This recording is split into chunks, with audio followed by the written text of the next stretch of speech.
is dangerous at every level to American liberty. And Elon Musk should smack himself in the face both ways 5 different times for even suggesting that if you are no longer a citizen, that this abuse is okay as long as you do it to somebody who gave up their citizenship. No, I just as you're talking and I'm making sure that what I'm saying is factually correct, I replied to Elon Musk because it's so stupid. It's factually incorrect in fact and in law. Had Kamala Harris won, Elon Musk could be the next Roger Ver. And I said also it's a presidential pardon. It's not an Elon Musk pardon. The South African government that Democrats have, and say, you know what?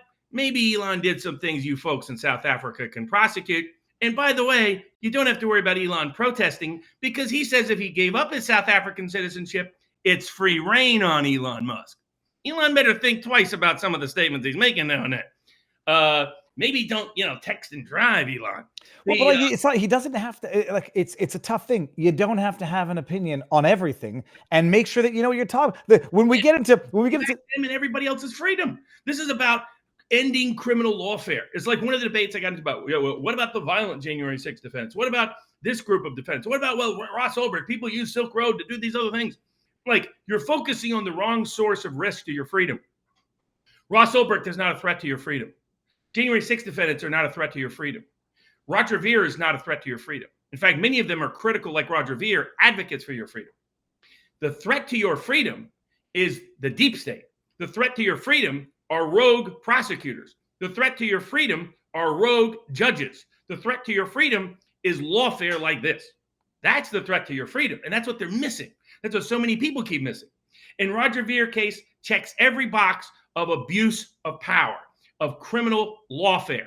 That again, because I just got the beginning of the Ver story. I'll flash forward a little bit.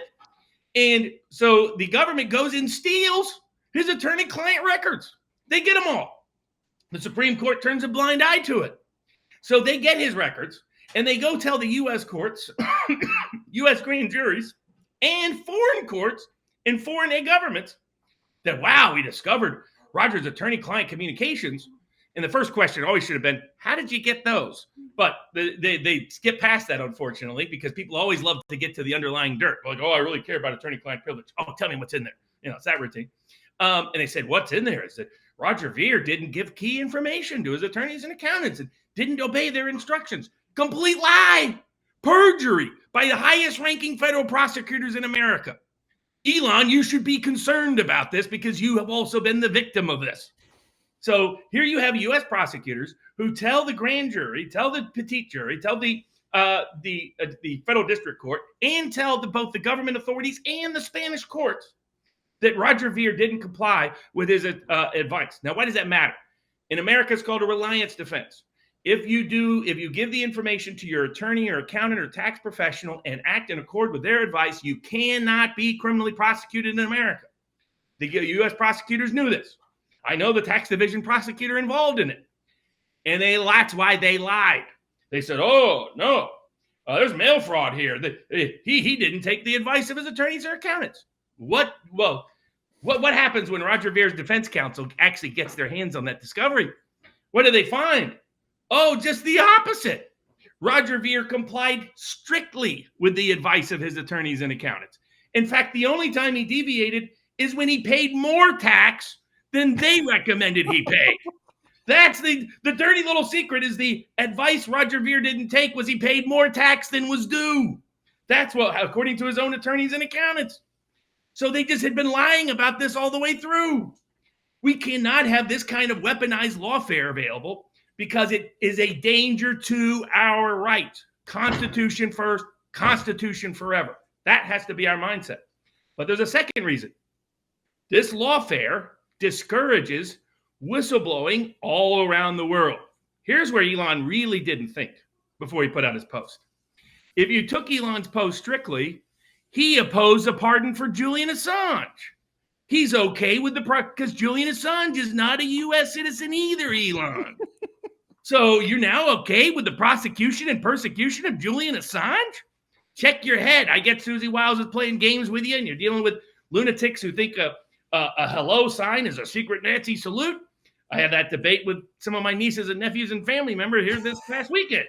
In fact, I went a little nuts on them I was like, how in the world do you think Elon's a secret Nazi? I mean, how does this happen?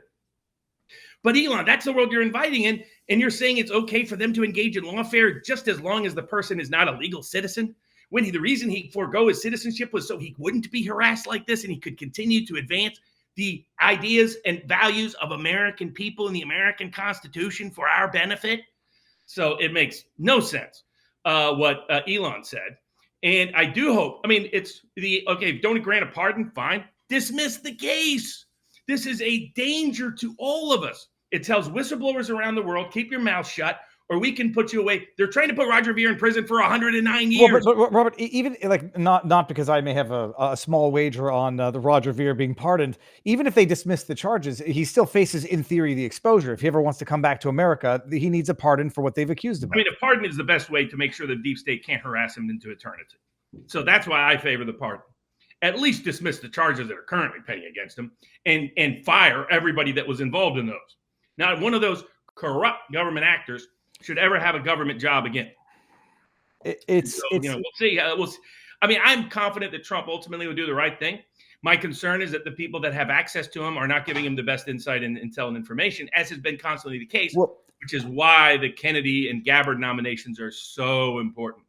Imagine people that have spent their lives dedicated to freedom and liberty in many respects and challenging corrupt power, like Tulsi Gabbard and Robert Kennedy have.